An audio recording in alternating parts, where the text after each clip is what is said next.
એક નાનો સરખો આઈડિયા અને એમાંથી બની જાય છે કરોડોની કંપની. પણ કઈ રીતે? ચાલો આજે આપણે એ આખી સફરને સમજીએ, એક વિચારના સ્ફુરણથી લઈને એક મજબૂત કાયદેસરની કંપની બનવા સુધી. તો આ આખી વાત છે શું?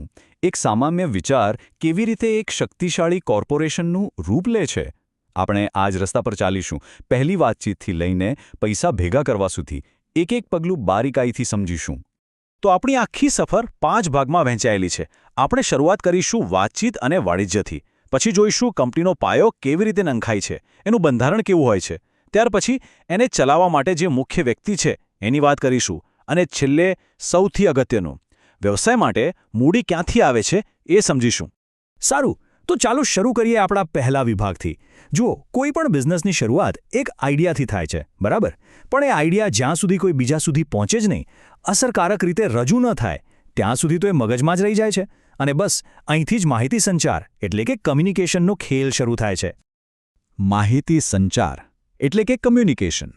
આ શબ્દ લેટિન શબ્દ કમ્યુનિકેર પરથી આવ્યો છે, જેનો સીધો અર્થ થાય છે વહેંચવું. બિઝનેસમાં આ ખાલી વાતો કરવાની વાત નથી. અહીંયા તો એ એક એવી વ્યવસ્થિત પ્રક્રિયા છે જેના પર આખી કંપનીની સફળતાનો દારોમદાર ટકેલો હોય છે. હવે આ ખૂબ જ રસપ્રદ છે. આપણને લાગે કે કમ્યુનિકેશન એટલે બસ મેં કંઈ કહ્યું અને સામેવાળાએ સાંભળ્યું. પણ ના, એવું નથી. આ તો એક આખું 7 પગલાંનું ચક્કર છે. જુઓ, બોલનારથી શરૂ થાય, સંદેશ બને, માધ્યમથી જાય, સાંભળનાર એને સમજે અને પછી પોતાનો પ્રતિભાવ આપે. જ્યારે આ આખું ચક્કર પૂરું થાય ત્યારે જેને સાચું કમ્યુનિકેશન કહેવાય. આમ તો કમ્યુનિકેશનના 2 મુખ્ય રસ્તા છે, મૌખિક અને લેખિત. મૌખિક એટલે કે મોઢેથી વાત કરવી એ ઝડપી છે, તરત જ જવાબ મળી જાય.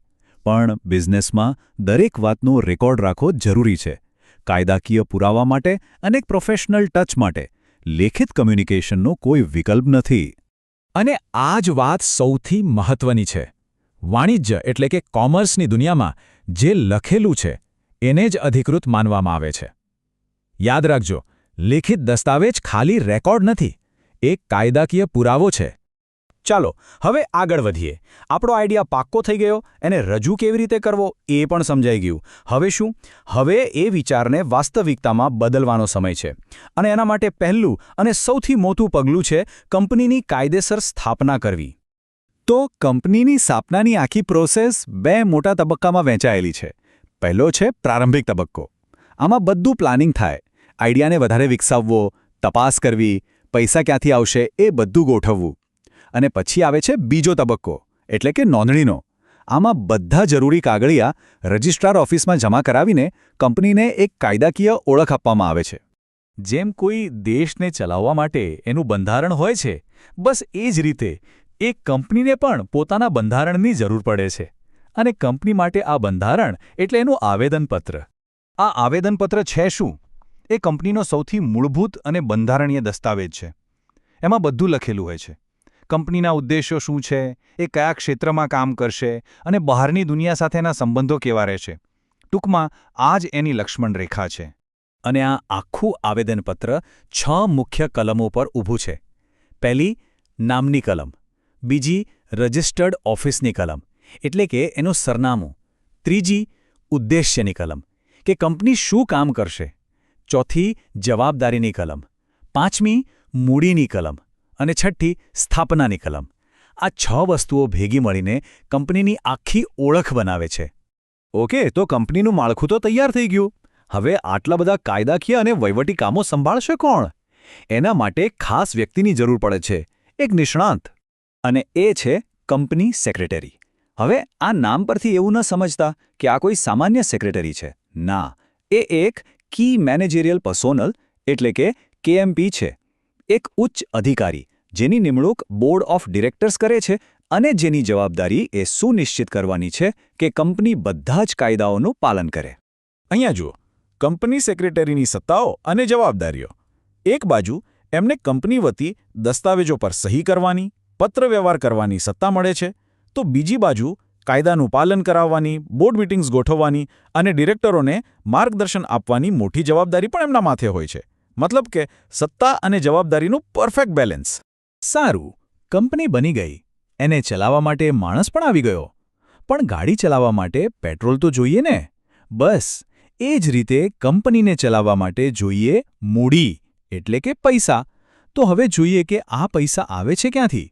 અને એનો સૌથી મોટો સ્રોત છે શેર મૂડી એટલે કે શેર કેપિટલ. આ શું છે? સીધી વાત છે, કંપની પોતાની માલિકીના નાના નાના ટુકડા જેને શેર કહેવાય છે એ લોકોને વેચે છે. લોકો એ શેર ખરીદે છે અને પૈસા આપે છે. બસ આ જ પૈસા શેરમૂડી છે. અને જે લોકો શેર ખરીદે છે એ બની જાય છે કંપનીના શેરહોલ્ડર્સ એટલે કે ભાગીદાર. હવે આ શેરમૂડીના પણ અલગ અલગ લેવલ છે. સૌથી પહેલાં આવે સત્તાવાર મૂડી, એટલે કે કંપની વધુમાં વધુ કેટલી રકમ ભેગી કરી શકે છે એની મર્યાદા. પછી એમાંથી જેટલા શેર વેચવા માટે બહાર પાડે એને કહેવાય બહાર પાડેલી મૂડી. લોકો જેટલા માટે અરજી કરે એ ભરાયેલી મૂડી. કંપની જેટલા પૈસા મંગાવે એ મંગાવેલી મૂડી. અને છેલ્લે રોકાણકારો જેટલા પૈસા ખરેખર ચૂકવે એ છે ભરપાઈ થયેલી મૂડી.